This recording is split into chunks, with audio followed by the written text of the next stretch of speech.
I was wearing my little shawl. Um, so this video vlog it's Sunday, the 18th, and I I don't go to church anymore. It's 10:30, so there's various churches, the normal society, in suburbia or city or even small towns. The normal thing is that on the weekends in the morning, well, on Sunday in the morning, and some churches Saturdays, but the weekends people go to church. Especially Sunday was always church day. I was never a big church goer. Uh, I mean, I went as a daughter of my mother because she wanted to teach me um, our faith from the heritage and the family the way it was. But I mean, I did everything she said to do.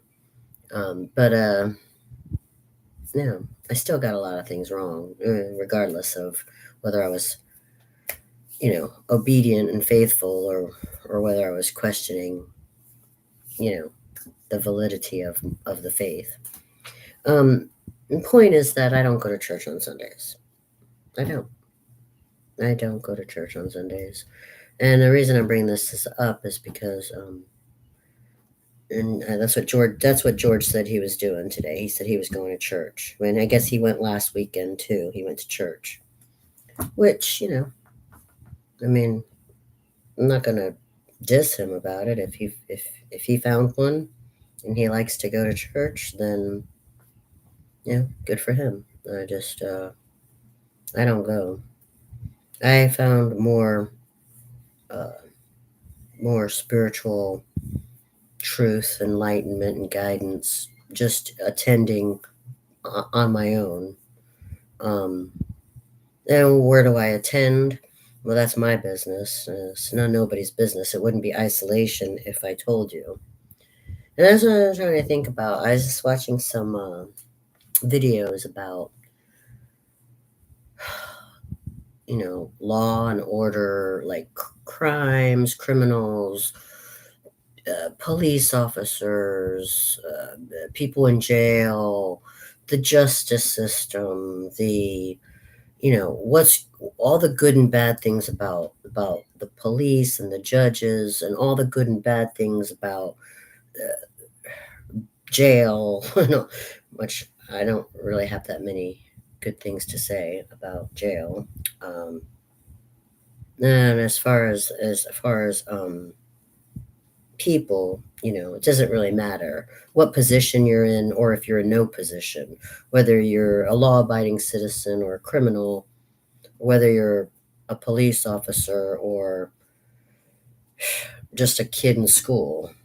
It doesn't really matter. I mean, these titles don't guarantee good or evil. I used to think that when I was younger, less experienced, and very idealistic. I used to think, well, he's a police officer.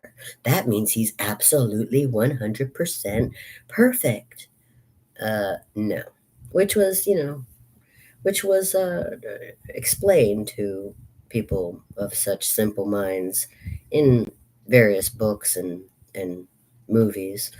And of course, I was always like, taken aback and shocked by those perceptions. But anyway, it's true though. There's no guarantee about who's good or who's evil, and that's why it's easier for me. People say I'm negative. I was I was one of the most optimistic and positive people that I knew, but I chose to be vocally negative because it's easier just to say that we're all evil than to try to figure out who's good and bad. It's just easier just to say we're all bad. Um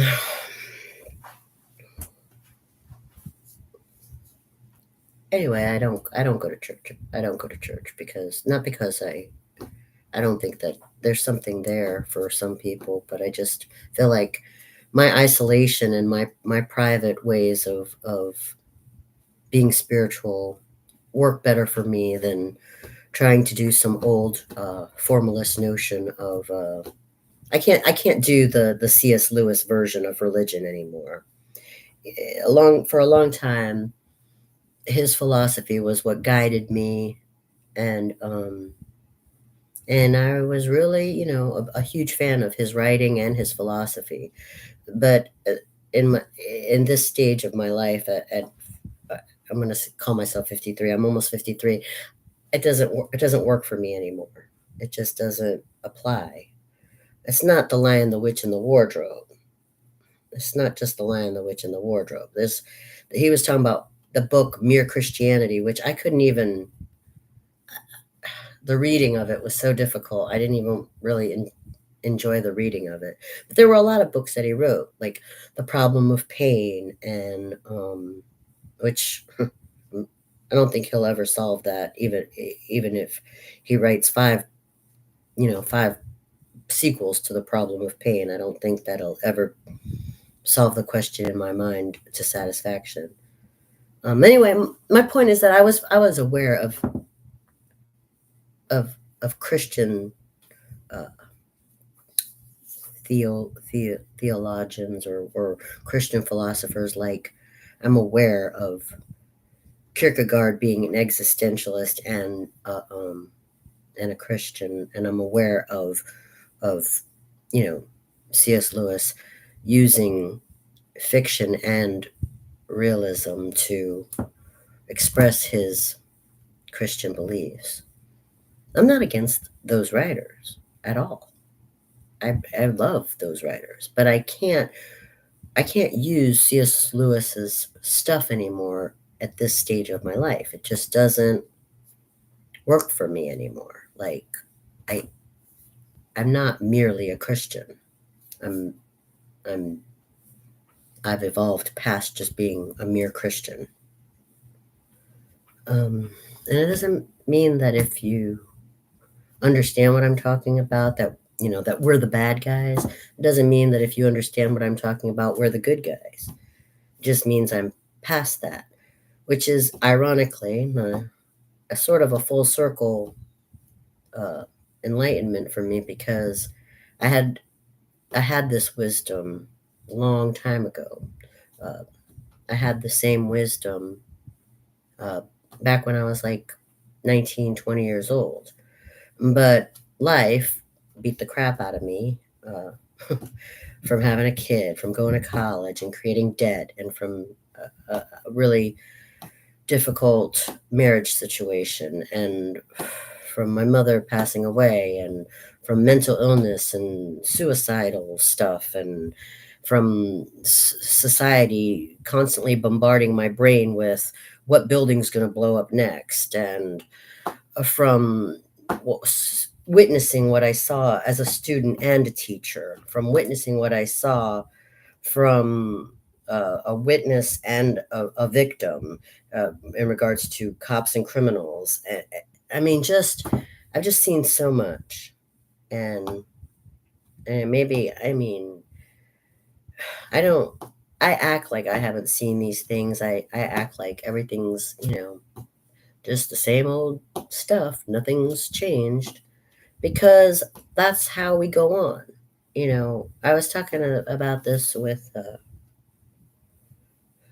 my friend yesterday. I think it was yesterday I spoke. I said, you know what? I was born in 71, and JFK got shot before I was born. But there were people who had survived that incident who were alive when I was a child and in my teenage years who would still talk about the JFK incident. They would say, "Oh, well, you weren't even there." No, I wasn't. I wasn't even a twinkle in my mother's eye.